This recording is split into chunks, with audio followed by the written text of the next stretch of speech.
Hello viewers, আসসালামু আলাইকুম। আজকে আপনাদেরকে দেখাবো খাঁটি গরুর দুধ আমরা কোথায় থেকে সংগ্রহ করি। চলুন শুরু করা যাক। প্রথমে আমরা গরুর দুধ নেওয়ার জন্য চণ্ডীপুর কদমতলা মোড় থেকে পূর্ব পাশে হাতের ডানে ঘোষপাড়ার দিকে চলে আসব।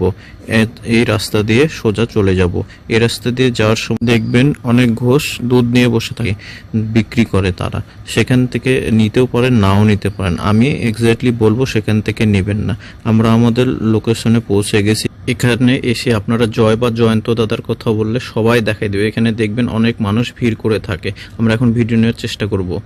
ভাইরে ভাই, আমরা চেষ্টা করছিলাম দেখানোর জন্য, কিন্তু আমরা অনুমতি পাইনি। কারণ সে আমাদেরকে বলছিল যদি আমরা ক্যামেরা নিয়ে ভেতরে যাই তাহলে গরু অনেক লাফালাফি শুরু করবে এবং দুধ দোহাতে পারবে না, লাথি মেরে দিবে। তাই আমরা বাহির থেকে ভিডিও করে দেখাচ্ছিলাম। আপনারা ভিডিওটি দেখে বলতে পারেন এত নোংরা কেন। আসলে ভাই, যেখানে গরু পোষা হয় সেখানে নোংরাই হবে। দেখেন আমাদের দুধ দহে নিয়ে চলে আসছে এবং দুধ দেওয়া শুরু করে দিয়েছে। দেখেন দুধ কিন্তু এখানে খুব সিরিয়াল ভাবে দেয়া হয়। যারা আগে আসবেন তারা আগে পাবেন। আমরা দুধ নিয়ে চলে আসছি। সবাই ভালো থাকবেন। আল্লাহ হাফেজ। আসসালাম।